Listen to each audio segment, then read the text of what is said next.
Welcome to this Legal Aid New South Wales webinar on bail centralisation. My name is Melanie Williams and I am a solicitor in the Community Legal Education team at Legal Aid New South Wales. I am here with Sarah Vuong, the Senior Project Officer of Bail Centralisation at Legal Aid, who will be presenting this webinar. Before we begin, we would like to acknowledge the traditional owners of the lands from which we are broadcasting today. I am broadcasting from the land of the Gadigal people. We pay our respects to the elders of this land, both past and present, and extend that respect to other Aboriginal and Torres Strait Islander people attending today's webinar or watching the recording. Aboriginal and Torres Strait Islander people were the first teachers on this land and have been sharing knowledge for 60,000 years. The session will be only about 35 minutes to an hour in total, which includes adequate time for questions and answers at the end. After the webinar, you will receive an evaluation survey, and we really appreciate your feedback. Okay. Just as a disclaimer, this presentation is intended for general information only and cannot be relied on as legal advice. If you are joining or watching from interstate, these laws apply to New South Wales and the laws may be different in your state. The information is accurate at the time of broadcasting, but may have changed if you're watching the recording at a later date. If you need legal help about a particular situation, start with our team at Law Access New South Wales via web chat at www.legalaid.newsouthwales.gov.au or call 1300 888 529 and you can get confidential legal advice. And with that, I will hand over to the very knowledgeable Sarah Vuong. Thank you, Sarah. Welcome. And I'll hand it over to you. Thanks so much, Mel. I'd also like to acknowledge that I'm coming to you from Gadigal land and like to pay my respects to elders past, present and emerging and extend those respects to any Aboriginal or Torres Strait Islander colleagues on this call today. As Mel said, I'm Sarah. I've been with Legal Aid for almost 10 years now. I've worked in all different areas. I might have encountered some of you guys when I did the website project maybe a couple of years ago. In my most recent, I've been doing projects with the crime exec. The crime exec looks after the criminal law division at Legal Aid. And in the last year, we've been doing bail centralisation. So that's sort of been the area of focus for us. And that's what this presentation will be on today. Thanks, Mel. Next slide. So please.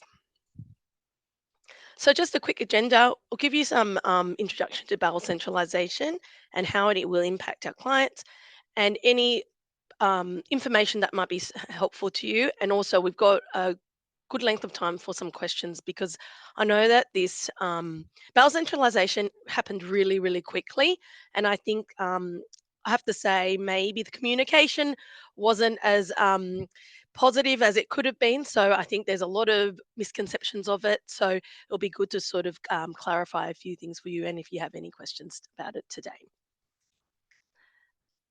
So how this project started was it was actually the passage of the bail with the passage of the Bail and Other Legislation Amendment Domestic Violence Act 2024, the local court has been centralising bails to streamline matters that were previously dealt with registrars. So what has changed? So there are no longer any registrars who can hear a bail matter. It has to all be a magistrate. The rooms are now all virtual courtrooms, so all parties appear via audio visual link. And also the defendants, the biggest change is defendants are appearing not only from correctional facilities and corrective like cells, there are nominated police stations that have suitable infrastructure and audio visual link that they can also beam from. Some of the reasons, so what actually started as a law reform project then became an efficiency project led by the Chief Magistrate's Office. I think there are people who believe that it was a legal aid led project. It wasn't. We're actually quite against it because we You know, for us, we wanted that human interaction. Moving it all virtual means that we lose that contact. There was a lot of advocacy work done for months and months, but unfortunately, we lost that battle. And so we sort of proceeded into the project and trying to support our people on how we can deliver this service to our clients in the best possible way. But some of the things I wanted to highlight in terms of the reason why, um, the key reasons for centralisation from the court's perspective is to streamline some processes, improve the monitoring and management of bail procedures, quality and consistency of bail hearings. Um, Also, there are no designated courtrooms, which means that basically a bail can be heard in chambers. This frees up space for courtrooms for other work. We all know in the local court there's a lot of delays, a lot of process. So what the plan was to, pull out the bails, get that heard virtually, and then be able to get through local court matters a bit quicker than they currently are. Also, magistrates can develop an expertise and specialisation in bail matters as well. Thanks, Mel. So there's been quite a few stages of centralisation. It started off last year in about October. So all the regions of weekend. So currently, weekend bail for Sydney are at Parramatta Children's Court. In October last year, all the regions then beamed into Parramatta Children's Court as well. And then this July, that just passed, so a couple of months ago, all regional weekday bail courts um, started beaming into Downing Centre local court. Uh, Sorry, it also includes, they wanted to trial some Sydney sites, so it also included Newtown and Waverley. And then also the children's weekday bail courts also came in July. I'm sure some of you would have heard that Downing Centre was flooded just before this project was going live in July.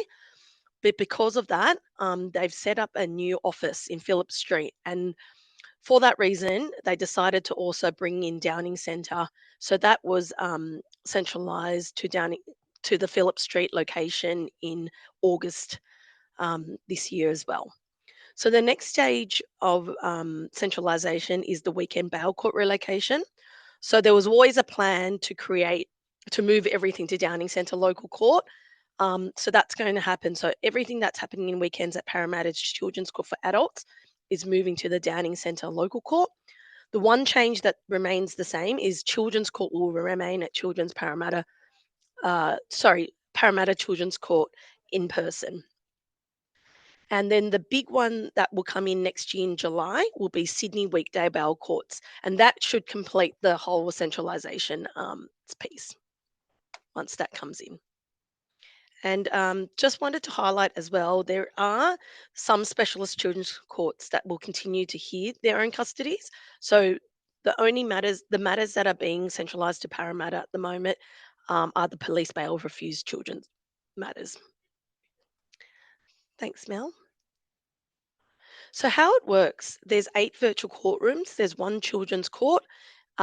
Sorry, I should say there's 7 virtual courtrooms because the children's court is still in person, but the young person might be appearing via AVL.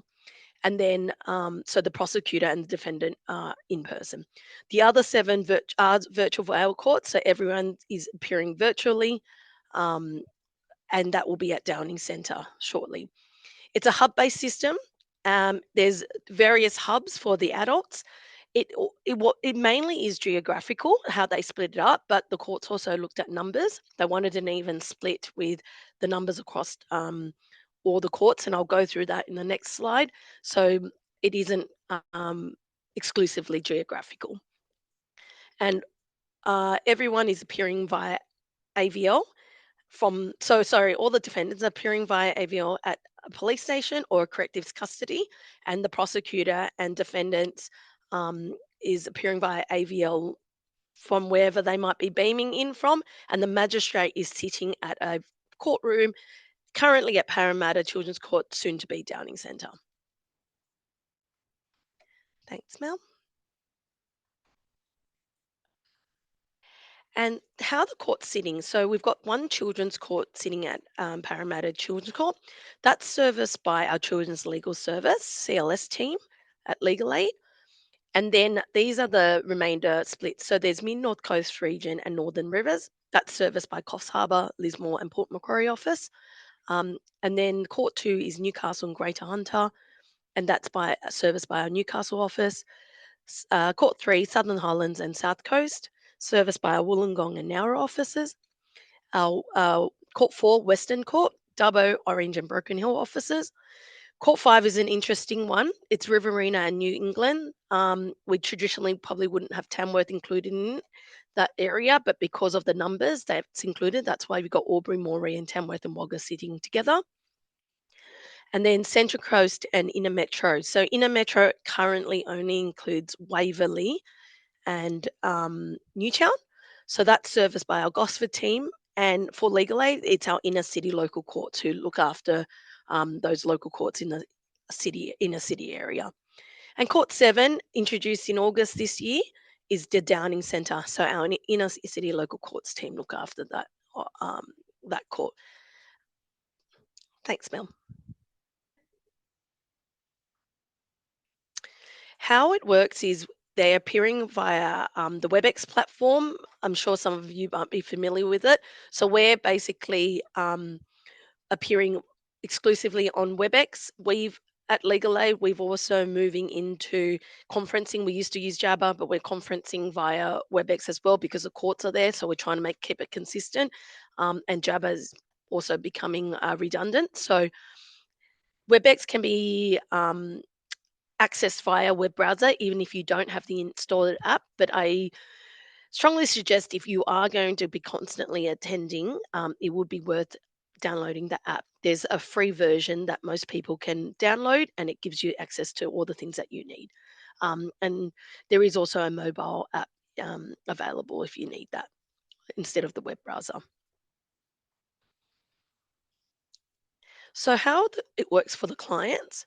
So on the day before the virtual bail court hearing, a client will be contacted by their lawyer via AVL, whether they're in police custody or correctives custody. And then the lawyer will obtain instructions from the client before the bail hearing. They also have access, if they have indicated that they need an interpreter, they will have access to interpreters. In terms of Justice Health don't cover the whole of the state, but whichever area that they do cover, they also have access to Justice Health. Aboriginal legal services currently do not participate in the bail division for adult matters. They've recently started doing children's matters. So for us now, legal aid are appearing for all bail matters across the state. And any um, clients that indicate that they want Aboriginal legal service, we will then transfer that matter post bail matter because they don't currently participate. But as I said, with children's, they are currently, they've started to service them. So, just a couple of questions that might be important for this group today.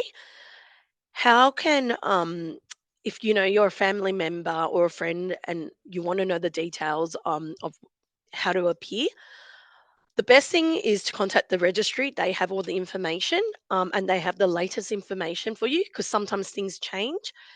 So, you may be at, even though that the courts are even though the courts are allocated a region, from time to time they may change because because of the efficiency. So if there's a court that's quieter, they might be able to draw from another court. So it is best to contact the registry with the details of the family member, and they will let you know login details and how you can access that court. Another question can be, how can I participate to support my family member, friend, if I don't have access to internet, computer, and quiet space? This is quite common for a lot of our defendants and family members.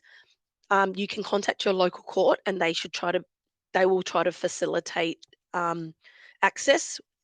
We unfortunately at Legal Aid can't facilitate that, but if you contact your local court, they should be able to facilitate that. That's what we've been told by the courts. And can we attend a person? This is a completely virtual model and it's completely digital. So unfortunately, no one can attend. The only person that is in person is the magistrate and the court officer. Thanks, Mel. And if you want to find out what happened to the bail hearing for your friend or your family member, again, the best contact is that bail division registry contact. You can phone that number or email that email address, bail division registry, and they will be able to provide you with the information. Um, and the last question, I am a community support agency. How do I attend the bail hearing? Same process. Contact the bail division registry at that email address, and they will be able to give you the details of where that matter is. You may have questions after this presentation that might pop up and that you don't get a chance to. You can email virtualbailcourt at legalaid.nsw.gov.au. That comes to our team, and that's legal aid questions. And even if we are unable to answer, we should be able to direct you to whether it's the courts or which agency that you need to.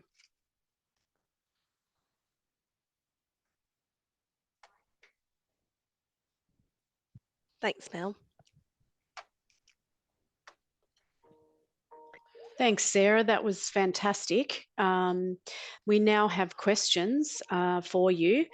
The first question is, if that's okay with you, how will the bail changes impact victims of domestic and family violence? Yeah.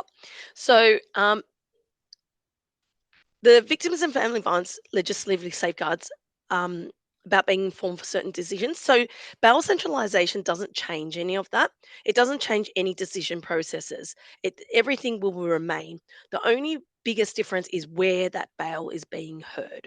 So in terms of bail centralisation, there's no change to legislation except that registrars can't no longer appear or can no longer hear first appearance bail matters. But in terms of any other things associated with it, there should be no change. The only change is actually where they're physically located and how that matter's heard. Brilliant. Okay. How do you obtain another question? How do you obtain facts and record from the prosecutor? Sure. I'm sure some of you might be used to contacting the local prosecutor. That's not the best way anymore. It is best to email that bail registry. They will then be able to provide those details for you because they're trying to centralize all that. So rather than going local prosecutor, the best is to email that bail registry email and they will be able to help you. Okay. Thanks, Sarah. Remote and rural areas, the effects and impact on those who don't have the capacity or resources to have access to their family members with bail centralisation. Um, I guess they're asking, could you comment on that? Yeah, it is a tough one, and that's I think I mentioned that in the FAQs. If they do want to appear at a court appearance, the best is to at least contact that local court, and they will try to facilitate that. So it will emulate what would normally happen in real court, but unfortunately, the difference is that you won't have that you won't be able to see that your family member or friend physically. You'll be able to see them via a screen. Hmm. Okay, so now we're going on to the live questions, and I'll just ask them in order of how we received them. The first question, it says children bail refused case or similar, question mark. I believe that was when you were saying what type of matters were heard in the virtual bail court. Are children So it's being all heard? Yeah, so children are being heard. So children, there's still some children specialist courts still running. So they will remain. It's the first appearance bail matters that are centralised to Parramatta. So the children's are a bit of a hybrid model because they wanted to sort of retain those areas where there were specialist children magistrates. So in I think northern region, like your Lismore areas and the South Coast, there's still matters being heard at those physical courts, and then some of the other matters are then centralised to Parramatta. Great. Okay, thank you. This is another question from Linda. Are there privacy issues in accessing information about family or clients through the bail registry email? We haven't had any issues, to be honest, so far. Um, but that's not to say there might not be. But if you do get stuck and you're unable to, try them first. And if you aren't, and please contact us and we will try to help you where we can. We still have weekly meetings with every single agency. This was quite a big project. It involved everyone: correctives, police, the courts, justice health, Aboriginal Legal Service. We still have weekly meetings with them. So any issues that pop up, it's kind of getting resolved really quickly and we're getting answers really quickly. So if you do encounter any issues, if you've tried and it doesn't, email that virtual bail court and we can look into it for you. Okay, fantastic. When should people expect to hear from their bail solicitor prior to the hearing? So what happens is, just to give you some background, we get given a list. So there's three legal aid solicitors at each court. They're given a list every day of however many people that are ready to appear, and then they will divvy up that work. What generally happens is they might, because we need to keep the court running, a solicitor might conference about three people, and there's no, like, it just depends who's available. So there's no, it's not alphabetical or anything like that. It's just the first three, and those three solicitors will do that, and then they'll appear in the bail, and then they'll cycle back, and then go the next three, or two or three, or depending on how the day runs. Because we also have challenges with accessing audio visual link boxes. So if there's a delay in one um, location, they might go to another location to be able to conference. So it's hard to say exactly when, because it's dependent on how that day runs. Mhm. Thank you. Another question: what if you are supporting the victim of DFV? Can we domestic and family violence? Can we call and find out the outcome? I think that's the best question for the registry, because then they could give you that information. So the best is to contact the registry. Another one: do you think there will be inevitable barriers with tech issues and AVL suite availability at jails, etc.?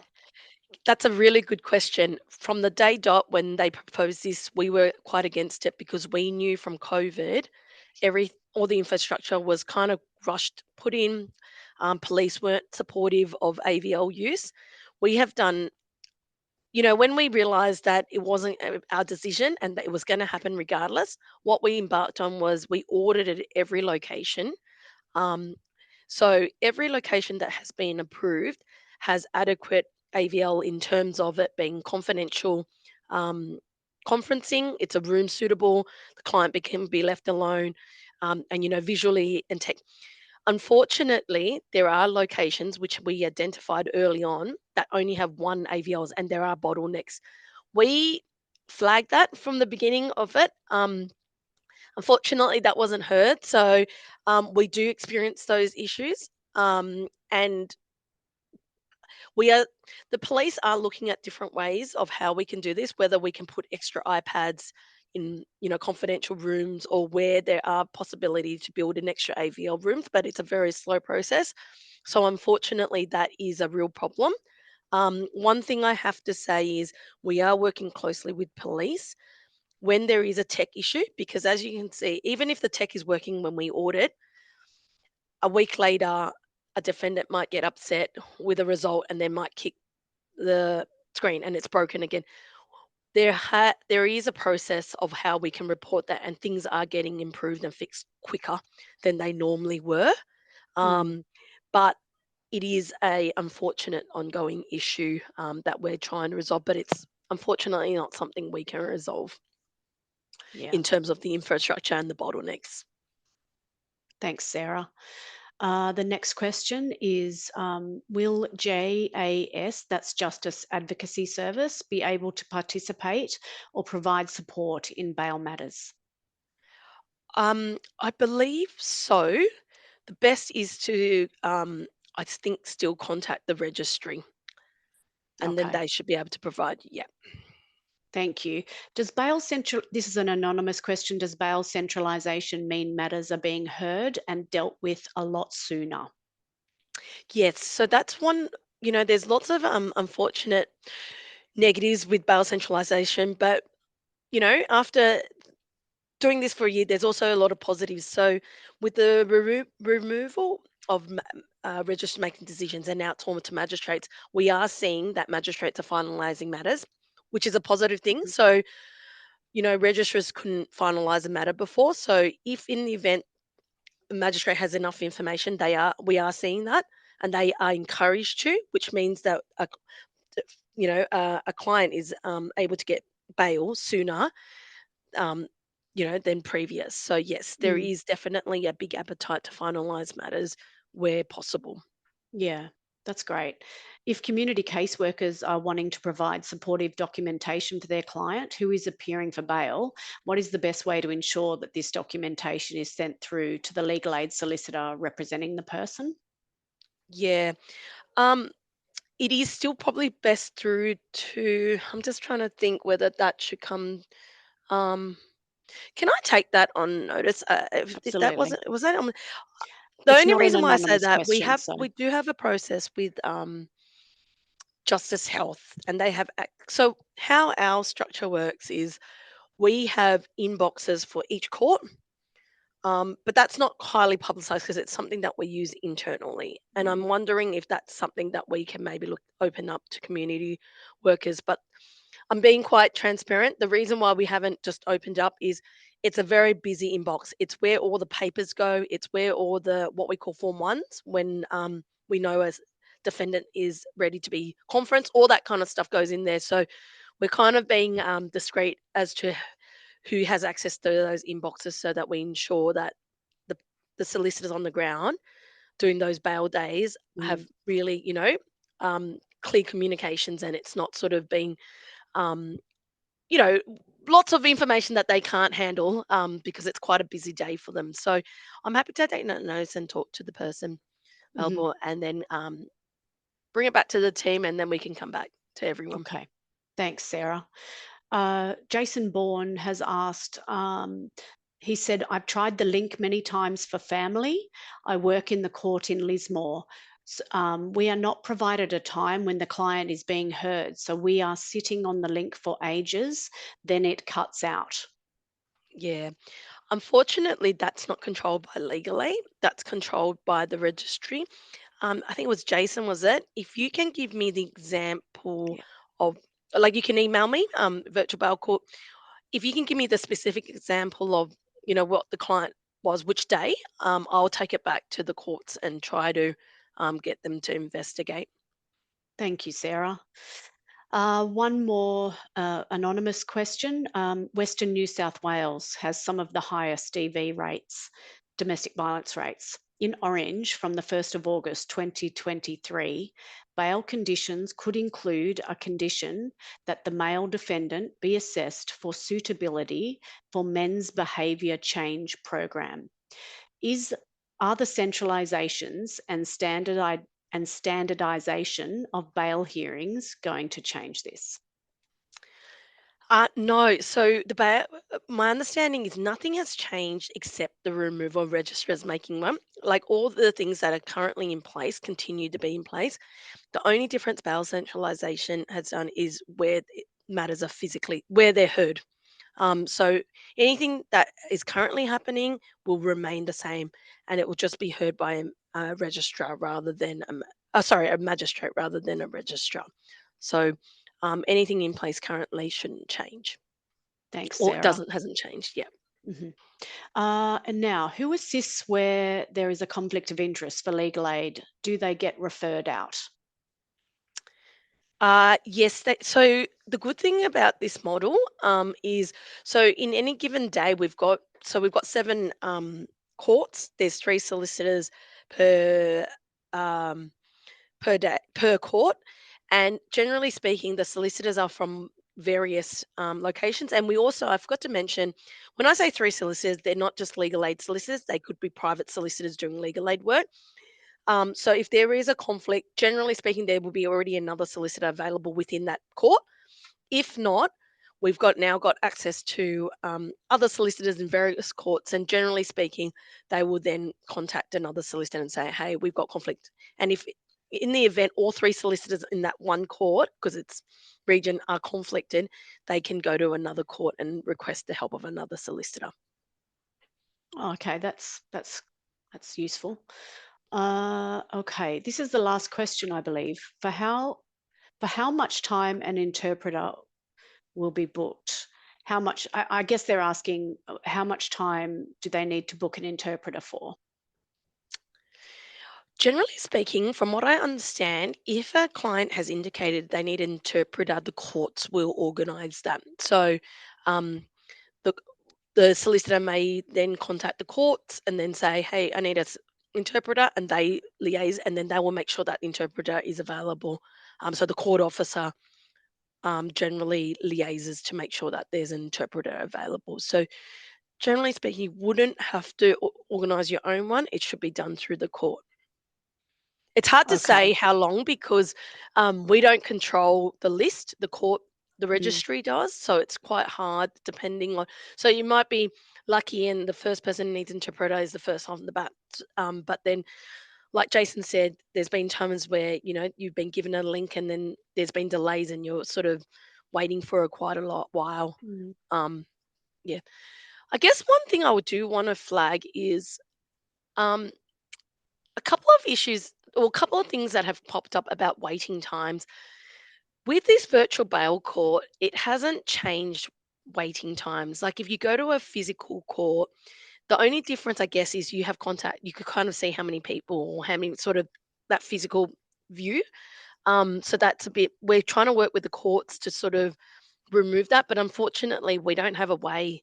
We don't even have that visibility, and even legal aid, even our lawyers have that same frustration because basically when they conference 3 clients, they're waiting to appear, and if there's delay, they can't conference anyone else. So we have the same frustrations, but unfortunately, that's something we can't control because it's controlled by the registry and how they list work. We are working with them closely to try to improve how they list and have more visibility, but that's a pretty slow work in progress. Okay. Sorry, we've got three more questions. I'm No just problem. pulling them out. Okay, I missed reading all of the frequently asked questions slide. Could you please describe how ALC or a CLC can be involved? I think they Um, mean ALS, so Aboriginal Legal Service, or a community, um, sorry, a community legal centre. yeah, sorry, ALS participation is not our choice. It's it was a decision made by the ALS, so it's not something that's coming from us. We will happily have them. It was, I think, a Mm, business decision because unfortunately, no one got funding for this change. There was funding for the change of registrars, but then it became this bigger project led by the chief magistrate's office that no one got funding for. So ALS being one of them didn't get an so I think they're trying to work out and remodel, see where they can branch out. But at the moment, that's not a decision that sits with us. It's a decision that sits with the ALS. yeah. Okay. And from Jason Bourne, hi Sarah, do you think that taking local matters off local magistrates is working? Being the senior Aboriginal support officer, it's made things so hard. Yeah. I'm not a solicitor, so I'm not best placed to know, but just being on this project, I can't say it is, but we didn't get an opportunity. We advocated heavily not to centralize. It wasn't our decision. We actually we suggested putting local solicitors in those local regions, but unfortunately, it wasn't our decision, and the courts decided to centralize it. So yes, it's definitely not ideal and it's impacting, but unfortunately, after months and months of advocating, we lost that battle and it wasn't our decision. Thank you, Sarah. One more. How do you think these changes will impact mental health assessments? We're working through, yeah, I'm probably, AVL is definitely not the best solution to doing mental health assessment. And I know Justice Health are not supportive also of this. But again, it's something that we didn't, we advocated it. Same thing with Justice Health. It's obviously not going to be as good as having the in-person assessments and having that kind of interaction. But again, I don't want to sound like we but it wasn't our decision, unfortunately, and it's not something that we support. I guess we just had to operationalize a decision that was sort of made. So, um, yeah, unfortunately, it's probably not the best solution, but I guess in many ways it's better than nothing. But yeah, I still think, yeah, it's a difficult space to navigate. Thank you, Sarah. That was amazing, and we've got no more questions. So you've obviously answered them all very well. Thank you so much for your time to explain that to us. Really appreciate it. No Um, problem. I am just going to give people the final information that they need is how to access legal advice is through Law Access New South Wales. It is the phone number 1300 888 529, and you can also get free legal information and a web chat at www.legalaid.newsouthwales.gov.au. Non-family law or specialist team matters, Law Access New South Wales will triage and find the right team for your client. That's particularly for community workers. And the resources on the Legal Aid website, we also have publications that you can order, webinars, podcasts, and social media that we have. So there are plenty of resources there that you can access. I appreciate everybody attending. And if you'd like to organise an in person or online community legal education for your team, please email the CLE in caps branch with a capital B at legalaid.newsouthwales.gov.au. Thank you very much for attending this webinar. Thank you, everyone. Thank you.